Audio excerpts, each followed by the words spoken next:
Are you not entertained? Huh? Are you not fucking entertained?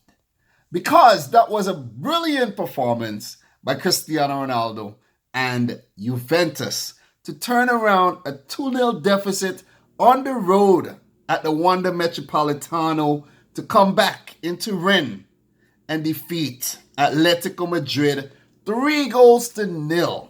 Guys, you heard it right. Atletico Madrid. One of the best defensive teams in Europe, in modern day football, Atletico Madrid. Their performance in the first leg weren't totally convincing despite winning the match 2-0 with goals from Diego Godin and Jose Maria Jimenez, both Uruguayan defenders. Juventus needed something big. They needed a big performance, and it had to come from only one man. The man that they paid 100 million for. You heard it right, 100 million for a 33-year-old footballer. It don't happen unless your name is Cristiano Ronaldo, arguably one of the greatest footballers of all time and arguably the greatest, current player of all time. Well, a lot of people throw Lionel Messi in there, but he is definitely Mr. Champions League. He has won the competition 3 times in a row with Real Madrid, 4 times in 5 seasons. I'm talking about the last 5 seasons. He won it with Manchester United, and he wants to win it with Juventus. That's why they roped him in. No other reason, because Juventus has been knocking on the Champions League trophy door for the past few seasons. They haven't won it since the 1990s, and, they're longing for Champions League glory. And what they did, they had to spend money. They had to bring in Mr. Champions League himself, the Portuguese international, Cristiano Ronaldo, and he fucking delivered. He delivered. The man for the big stage. He delivered. He stole the show. He is a mastermind. Guys, no other player, I'm going to say it right now, no other player is capable of doing what he did today. This is Atletico Madrid. This is no easy feat. Turning around a 2-0 deficit versus Atletico Madrid. We had Juan Fran, Arias, we had Godin, Jimenez, and one of the best goalkeepers in the world right now, although he's underrated, Jan Oblak.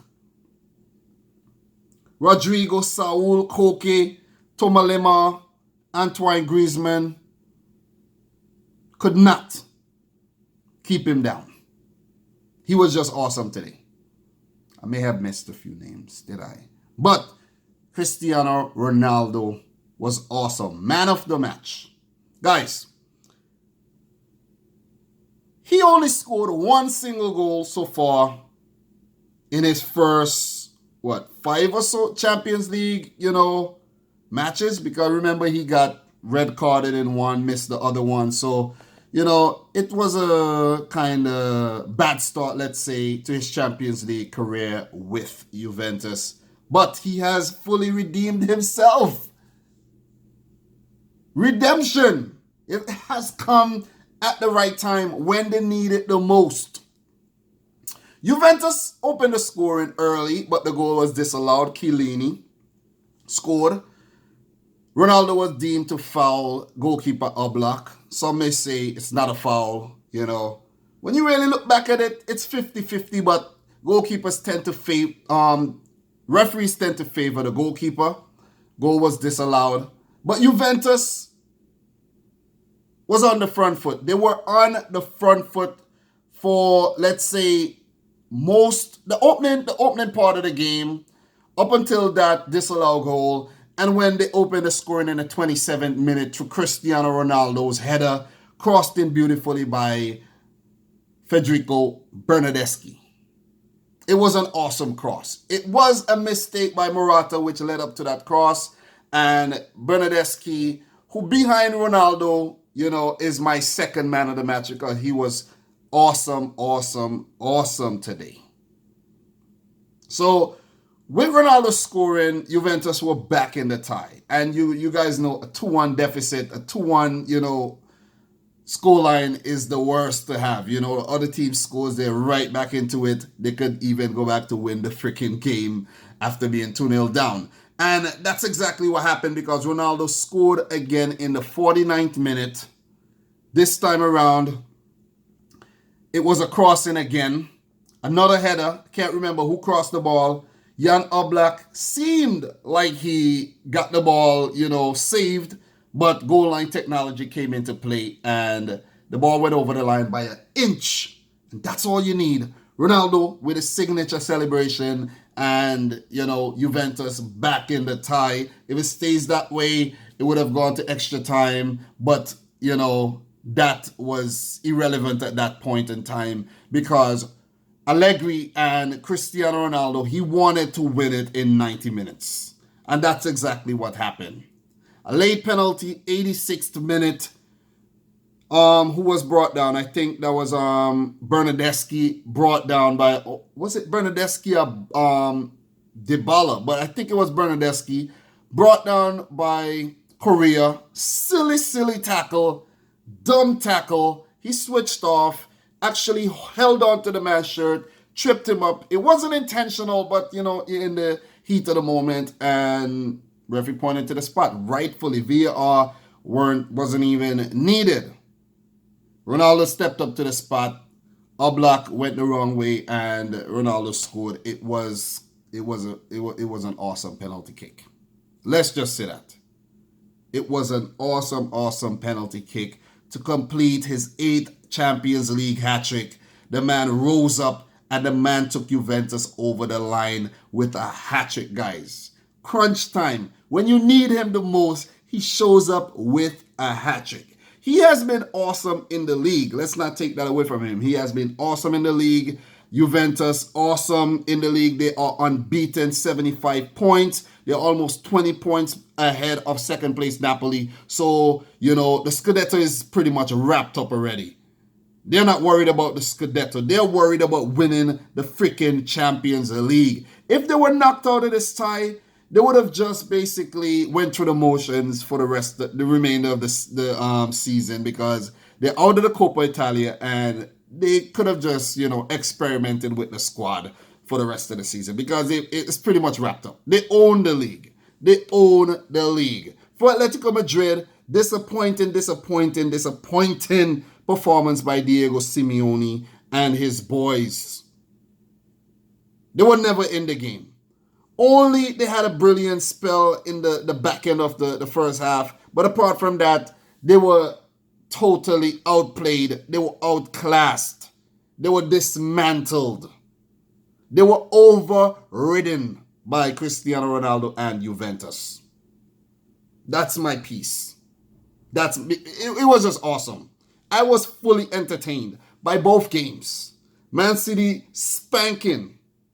Some of you guys commented on that video. I don't want to repeat some of the things you guys said, but we totally destroyed Schalke. 7-0, 10-2 across the two legs. It was a convincing, performance. But back to the Juventus game. Juventus now becomes the 6th team to book their place, 6th or the 5th, whatever, however you want to put it. Their place into the last 8. Only 2 spots left. Bayern, Liverpool, Barcelona, Lyon. Guys, the road to the final is heating up. It's getting hotter and hotter. Final is almost here. It will be played at the Wanda Metropolitano. Ironically, Atletico Madrid will not be there to pounce on the home advantage. But this season's Champions League has been awesome. The round of 16 has been terrific. We've seen 4 teams coming from behind in the first leg to actually, overturn that deficit to qualify for the last 8. We have Tottenham also qualifying and Manchester City. So Porto coming from behind, Ajax coming from behind, Manchester United coming from behind, and Juventus coming from behind. So it's been awesome in the round of 16. We have been fully entertained. Let me talk a bit more about the game before I wrap this, video up. For the lineups, we had Chesney in goal, former Arsenal goalkeeper, fully transformed over there at Juventus.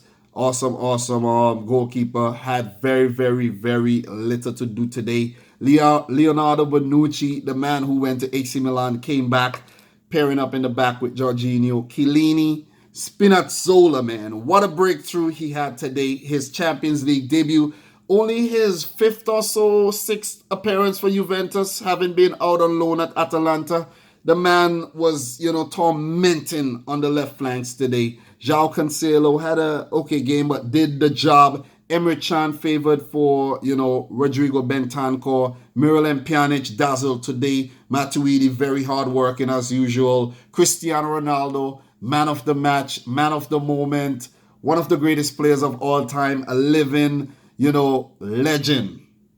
An active legend in the game, let me mention that. Mario Mandzukic, the Croatian up top, and, Federico Bernardeschi, who was, dazzling today. For Atletico Madrid, Alvaro Morata and Griezmann played up top. We had Thomas Lemar, who had a pretty poor game. He had a pretty poor game. Saul, and we had Rodrigo in the middle of the field, and we had Koke out on the right, far out. That's according to, the formation I'm reading right now. One front left back, Diego Godin, Jose Maria Jimenez, and the Colombian Santiago Arias, completed the defense with Jan Oblak in the back. For Atletico Madrid, we had Angel Correa and Vitolo coming off the bench. They did not even use a third sub. And maybe they did. Maybe I just didn't get the information here right now, but maybe they did.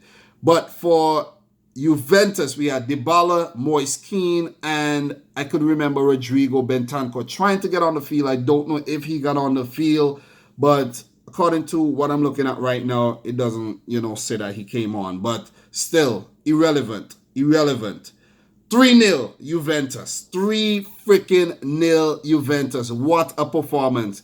I did not predict this. Atletico Madrid, very hard team to break down. Did not predict them to screw things up this badly. Juventus, 16 shots at goal with 4 on target. 3 of them hit the back of the net. For Atletico Madrid, 5 shots at goal, none on target. Very poor. But I can remember, Griezmann, getting a ball to Chesney. Maybe that was a cross. And that was actually offside too, so maybe it didn't count. Juventus, 63% dominating possession once again. Atletico Madrid, 37%. Remember, they had 30-something% in the first game and still went on to win the match. This time around, did not work out just so for them. Juventus, 540 passes with an 83% pass completion. Atletico Madrid, 345 passes with a 71 pass completion. The game had 29 fouls. It was a very physical game. 4 yellow cards being shown, 1 for Juventus, 3 for Atletico Madrid. It was a really entertaining match. Disappointed in the way Atletico Madrid played, but Juventus definitely deserves the spoil for how they came out the blocks really fast. They kept the pressure on, and they went on to win the freaking tie, 3-2. The last 8 is gonna be awesome, man. Awesome. I'm definitely looking forward for the draw. It will be this Friday. The draw format has changed, guys. When they do the draw on Friday, we will know who will play in the quarterfinals, and then we will know who will actually meet each other in the semis and the finals. So it will be like brackets, kind of, So it's interesting to see how that turns out. Never really, saw that in the Champions League. Football Fair did say it was used several seasons ago, done away with, and now they're bringing it back. So, guys, I'm entertained, and I know you are too. This video is getting way too long and drawn out, but I really appreciate those of you guys who have gotten to the end of it. Ronaldo was awesome. Juventus deserves to be in the last 8. I hope Man City definitely don't draw Juventus. I would love to meet them in the final, but not yet. Just not yet. If we avoid Juventus, we might draw an English team or Porto. I'm hoping for Porto. Definitely hoping for Porto. Porto fans will hate me for this, but I'm hoping that we draw FC Porto. Guys, I'm your boy Dominic Rich. If you're new around here, consider hitting the subscribe button. Smash the thumbs up button. Let me know your thoughts in the comment section down below. Let me know if I missed any big talking points I may have. You know, I'm only human. And until tomorrow and Thursday, I will be making videos on both days to cover, you know, the round of 16 wrap up for both the Champions League and the UEFA Europa League. So until next time, peace out. Rich Squad.